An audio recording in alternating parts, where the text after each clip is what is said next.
మన ప్రభు అయిన యేసుక్రీస్తు నామములో ఈ కార్యక్రమాలు వీక్షిస్తున్న మీ అందరికీ ప్రేమపూర్వకమైన వందనాలు తెలియజేస్తున్నాం. దేవుని మహాకృపను బట్టి మరి ఉదయకాలము వాక్యము 1 తిమోతికి రాసిన పత్రిక 6వ అధ్యాయము 14వ వచనం. మనము ప్రభు అయిన యేసుక్రీస్తు ప్రత్యక్షమగు వరకు నీవు నిష్కలంకముగాను నిర్దోషముగాను ఈ ఆజ్ఞలన్నీ గైకొనవలెను నీకు ఆజ్ఞాపించుచున్నాను. చూడండి, పౌలు గారు చెప్తున్నారు, యేసుక్రీస్తు యొక్క ప్రత్యక్షత కొరకు మనం ఎదురు చూస్తూ ఆయన ప్రత్యక్షము వరకు సంఘములో ప్రార్థనలో ప్రభువుని నమ్ముకొని భూప్రపంచములో నీవు నిష్కపటులుగాను నిర్దోషులుగాను దేవుడు ఏమైతే వాక్యము నీతో చెబుతున్నారో ఆ వాక్యములన్నీ కూడా గైకొనవలెనని నేను నీకు ఆజ్ఞాపిస్తున్నాను. దేవుడు చెప్పిన ఆజ్ఞకు నేను తప్పక వహిస్తాను. దేవుడు చెప్పినట్లుగా నేను నడుచుకుంటాను. దేవుడు చెప్పినట్లుగా నేను ప్రవర్తిస్తాను అనేది ప్రతి క్రైస్తవ జీవితంలో ఉండాలి. అదే చెప్తున్న మాట. ఎందుకంటే దీనవృద్ధాంతముల గ్రంథములో 1 దీనవృద్ధాంతములు 28:20 వచనం, మరియు దావీదు తన కుమారుడైన సొలొమోనుతో చెప్పినదేమనగా, నీవు బలము పొంది ధైర్యము తెచ్చుకొనము, ఈ పని పూనుకొనము, భయపడకుము. ఇదిగో వేరొకడు నీవు ఉండక నీ దేవుడైన యెహోవా నీతో నున్నాడన్న సంగతి నువ్వు తెలుసుకో. చూడండి, వాస్తవానికి సొలొమోనుతో దావీదు మాట్లాడుతున్న మాట, నీవు పూనుకున్న పని బలము తెచ్చుకొని ధైర్యము తెచ్చుకొని ఈ పని పూనుకొని ఉన్నావు, భయపడకుము. ఇదిగో వేయకుండా నీవు ఉండక, వెర్రివాడిగా ఉండక నీ దేవుడైన యెహోవా యందు భయభక్తులు కలిగి ఉండాలి. జాగ్రత్తగా ఆజ్ఞయిస్తున్నాడు. ఈరోజు వాక్యం ఏంటంటే, ఆయన ప్రత్యక్షమయ్యే వరకు ఆయన చెప్పిన వాక్యములన్నీ కూడా మనం అనుసరించి జాగ్రత్తగా నడుచుకునే విషయంలో జాగ్రత్త. నీకు అప్పగించిన పని ఒకవేళ నీకు బలము చాలదేమో, శక్తి చాలదేమో అని వెర్రివారి వరే నువ్వు ఆలోచన చేయక, నీ దేవుడైన యెహోవా నీతో కూడా ఉన్నాడు. నీవు దేవుని పనిని ఇదిగో ముగించే విషయంలో ఏ మాత్రము ఆయన చెబుతున్న మాట, ఏ మాత్రము నిన్ను విడవక ఉండెను అని చివరి మాటలో మనం చదువుతున్నాం. దేవుని ఆజ్ఞలను అనుసరించు.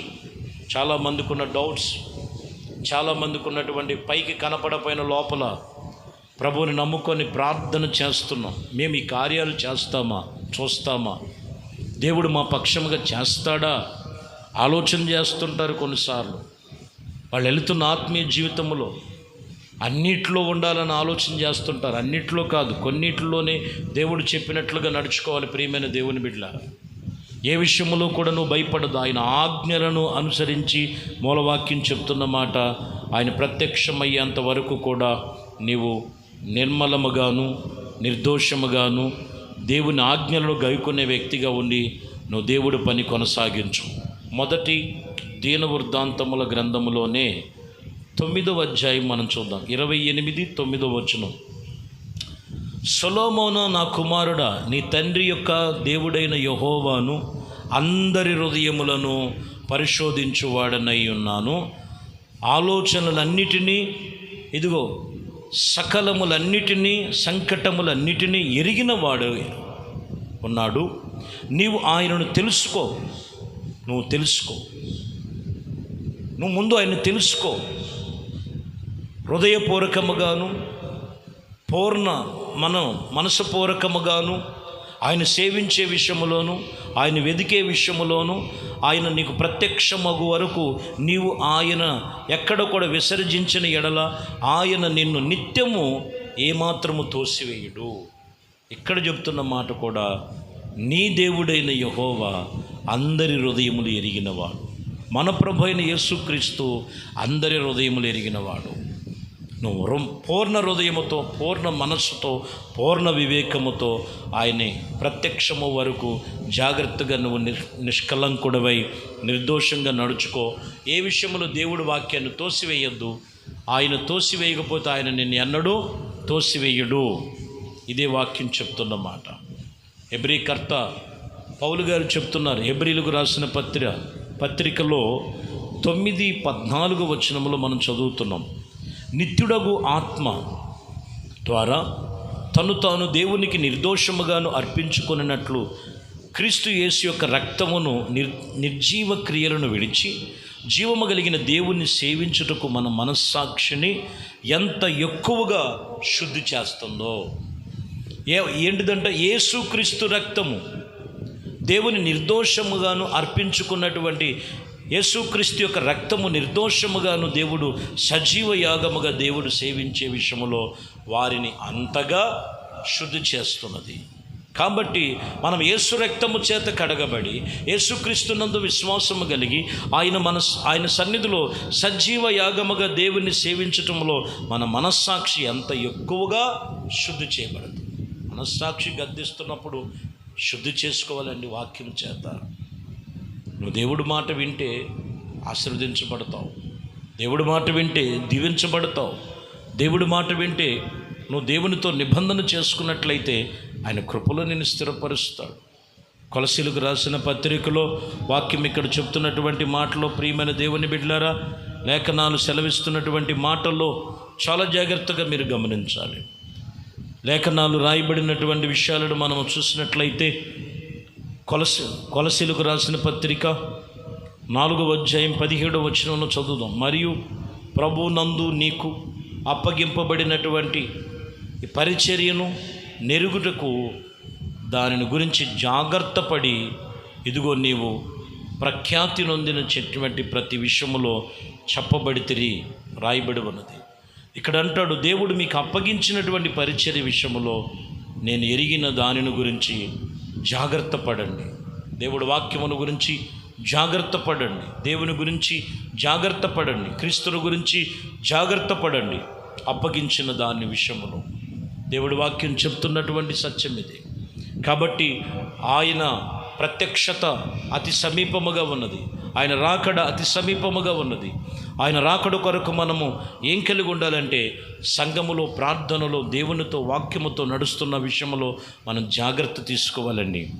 జాగ్రత్తగా మనం ఉండాలి. 1 కొరింథీయులకు రాసిన పత్రిక 1వ అధ్యాయము 8వ వచనములో, మనము మన ప్రభు అయిన యేసుక్రీస్తు దినమందు మీరు నిరపరాధులై ఉండినట్లు అంతము వరకు ఆయన మిమ్మల్ని స్థిరపరచను. ఎప్పుడు వరకు అంట? అంతము వరకు. ఎప్పుడు వరకు? మన ప్రభు అయిన యేసుక్రీస్తు యొక్క ఆ దినము వరకు ఎలా ఉండాలంటే నిరపరాధులుగాను అంతము వరకు ఆయన మిమ్మల్ని స్థిరపరచునుగాక. దేవుని ఎదుట మనం స్థిరపరచబడాలి. ఆత్మ సంబంధముగా మనం నడిపించబడాలి. 2 పేతురు రాసిన పత్రికలో 3వ అధ్యాయం 14వ వచనములో మనం చదివితే, ప్రియులారా, వీటి కొరకు మీరు కనిపెట్టుకునేవారు కనుక శాంతము గలవారైతే ఆయన దృష్టికి ఇదిగో నిష్కలంకులుగాను నిరార్థహీనులుగాను కనపరచబడినట్లు విషయములో జాగ్రత్త పడండి. ఇక్కడ కూడా 2 విషయాలు అంటాడు. శాంతమూర్తి అయిన ప్రభు అయిన యేసుక్రీస్తు ఆయన దృష్టికి ఇదిగో నిష్కలంకులుగా ఉండాలి, నిరపరాధులుగా ఉండాలి, నిందారహితులుగా ఉండాలి. ఆయన ఎదుట నీవు కనపరచబడాలి. దేవుడి సన్నిధిలో చెబుతున్న మాటలు ఇది. కాబట్టి వాక్యం ఇక్కడ చెప్తున్న మాట, ఆయన రాకడ అతి సమీపముగా ఉన్నది.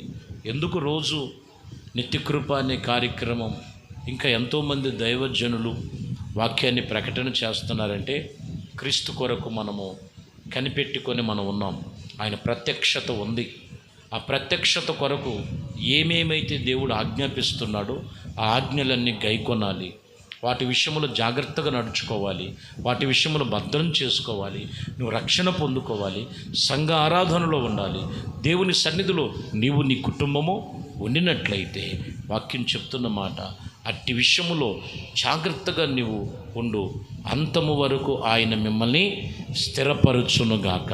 ఎక్కడ తొట్టిల్లిపోకుండా, ఎక్కడ బలహీనుడు కాకుండా దేవుని యందు స్థిరముగా ఉండాలి. అట్టి కృప దేవుడు మీకు కలుగు చేయునుగాక. ఆమేన్. ప్రార్థన చేద్దాం. మహాపరిశుద్ధుడా, ప్రేమ కలిగిన తండ్రి, దయగలిగిన మా ప్రభువా, మీ శ్రేష్టమైన పరిశుద్ధ నామమును బట్టి మీకు స్తోత్రాలు. మీ కృపా దయా సంకల్పమును బట్టి అయ్యా, మా ప్రభు రక్షకుడైన యేసుక్రీస్తు ఈ లోకమునకు ప్రత్యక్షమగు వరకు నిష్కలంకులంగా, నిర్దోషములుగా, నిరపరాధులుగా ఇదిగోనైనా మీ సన్నిధిలో నిలిచి ఉండటానికి ప్రతి ఒక్కరికి మీ మాట ఇచ్చి ఉన్నారు, మీ ఆజ్ఞ ఇచ్చి ఉన్నారు. ఆజ్ఞ ఎక్కడ మేరక, ఆజ్ఞ ఎక్కడ తప్పిపోక ఆ మార్గములో చక్కగా నడుచుకునటానికి మీ కృపను అనుగ్రహించండి. అట్టి విషయములు జాగ్రత్త కలిగి శోధనలో పడకుండా, లోకములో పడకుండా, శరీరేచ్ఛల్లో పడకుండా, లోకం అనేటువంటి పాప బలహీనతలో పడకుండా ఆత్మ సంబంధమైన వాక్యము చేత జాగ్రత్తగా వాటిని అనుసరించి నడుచుకునేటట్టు ఇదిగో అందరి హృదయం ఎరిగిన దేవుడు నీవే. మీ సన్నిధిలో ఈ వాక్యం విని ప్రార్థన చేస్తున్న వారి హృదయాలను కూడా మీరు ఎరిగి ఉన్నారు. మన హృదయములు శుద్ధి చేసి, వారి కుటుంబాన్ని బాగు చేసి, ఆత్మ సంబంధమైన కృపతో నింపి నడిపించమని మహిమ, ఘనత, ప్రభావాలు మీకే పొందుకుని యేసుక్రీస్తు నామములో ప్రార్థించి వేడుకొనుచున్నాము తండ్రి. ఆమేన్. ప్రభు మిమ్మల్ని దీవించి ఆశీర్వదించునుగాక.